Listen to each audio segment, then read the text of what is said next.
Many memories in our history have been encapsulated into time through the photos that have been shot in that time period. Looking back at old photos, it is typically difficult to imagine a lot of them happening in the present day. Even though this video is about photos that capture moments in time that are shocking, I really want you to think about how far we have come as a civilization and society while watching this video. From baby cages to the most destructive war in the history of mankind, these are 6 photos that should not exist. World War II. Imagine that the date on the calendar is September 7th, 1940. You are in London, England. This would be one of the worst places on earth you can be at that moment, as for the next 56 of 57 days, London was hit by German bombs in what was described as Blitzkrieg or Lightning War. The bombs lasted for about 8 months, but British troops did not give up. 8 months into the bombing, the Nazis' plans changed and they focused on invading the Soviet Union instead of England, which would be the start of their demise. This photo, taken in 1940, shows a little girl cradling her doll all by herself, and it is likely that her family was killed in the bombing. World War II is a crazy time to think about as it created such a massive loss of life, killing 60 million total people between casualties in the war and the concentration camps. The Nazi regime during this time were the true fascists and Nazis, not how the term is thrown around so casually in this modern day to people who don't agree with your opinions. Looking back at history is a stark reminder to not be easily manipulated by crazy rhetoric and propaganda. Think for yourself and care for other people around you. Beach patrols measuring swimsuits. What seems like a huge invasion of privacy in 2017, beach patrols measuring swimsuits were quite common throughout the US in the 1920s and 30s. These pictures show how during these times, beach police officers would regularly measure the swimsuits of the women there to make sure they were not too short. Bathing suits back then could not be more than 6 inches above the knees. Many women were arrested just for the sheer fact that their bathing suits did not conform to these guidelines. In 1907, Annette Kellerman, an Australian swimmer, was arrested for wearing a fitted sleeveless one-piece bathing suit on the beach in Boston. This was seen as acceptable swim attire at the time in England and Australia, but not yet in the US. Because of the rising popularity of two-piece bathing suits, laws started to finally become more relaxed and less strict for women in the 1960s. Even for men, there were some restrictions on what they could wear. Men were required to wear a shirt on the beach because the government did not want to make it seem like gorillas were on the beach. In 1937, these restrictions for men became more relaxed as the no-shirt look became accepted in popular culture. Annie Edison Taylor. You may not know who Annie Edison Taylor is, but this woman lives in infamy as the first person ever to survive going over Niagara Falls in a barrel in 1901. After climbing inside her airtight wooden barrel, the air pressure was compressed to 30 psi with a bicycle pump. Though bruised, battered, and bleeding after the incident as she left the barrel, she conquered the falls. She expected to reach fame from the survival of this feat, but this would not be, as certain people in her life took advantage of her and she sadly ended up passing away in poverty. After her completion of this feat, many more people attempted similar feats of going over Niagara Falls in a barrel. A couple notable people I wanted to mention is Bobby Leach, who in 1911 plunged over the falls in a steel barrel and was the first man to do it. Bobby broke both his kneecaps and his jaw during the daring event. You can see from the photo the massive hunk of steel that he was in that somehow survived the 167-foot fall.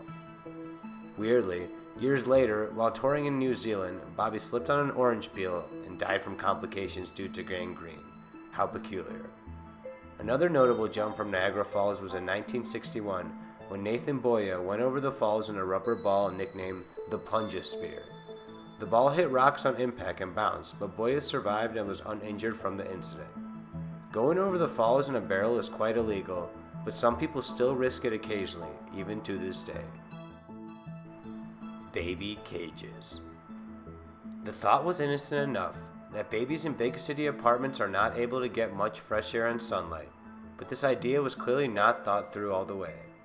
These photos of babies in cages posted on skyscraper apartments probably make you really shake your head, but there was a time period in 1930s London where this became common. Thankfully, these never went into style as people saw the obvious dangers that could exist when you have your baby in a cage, multiple stories in the air. People were putting their babies' lives on the line in the hopes that these cages were made well enough to hold. Check out this advertisement for baby cages from the 1930s. Actually, Sally's not surprised. She knew about it all the time. Well, a girl can read between the lines of wire. After all, the whole thing stands out as a stand-in for a garden, so she's getting down to it. 2-year-old Paul's really above the age limit for this kind of cagey caper. Still, Sally gets a kick out of life when he's around.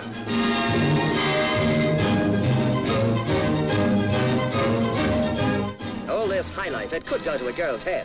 It's Daddy. Yes, they respect him, even if they do sometimes look down on him. It is true that babies and humans alike need to receive fresh air and sunlight for happiness and well-being, but I think we can all be happy these baby cages are not popular in our modern society. The Civil Rights Era. The 1960s and the Civil Rights Era were a very contentious time in American history, where black people fought and stood to destroy Jim Crow laws and restrictive racist laws of the past. With leaders like Martin Luther King leading the civil rights movement, it was a time that a lot of good change happened for the nation, but racism would still rear its ugly head as many people did not want to accept a new America where all people were treated equal regardless of their race. In this photo in 1964, you can see a hotel owner pouring acid into a pool where a black family swam. A truly horrifying photo that should signify how far we have came from this time. Even though nowadays society can also seem contentious, we must remember we are all people that came from different ethnicities, races, and cultures, living in the most diverse country in the world. It is important to recognize that. It is beautiful to be living in a time where institutional racism has greatly been diminished, and it feels like as a society we are ready to move into a world where we are not defined by our race, but as our character as people. Photos like these portray our sometimes dark history, but really do show how far we have come. Gas-resistant baby carriages.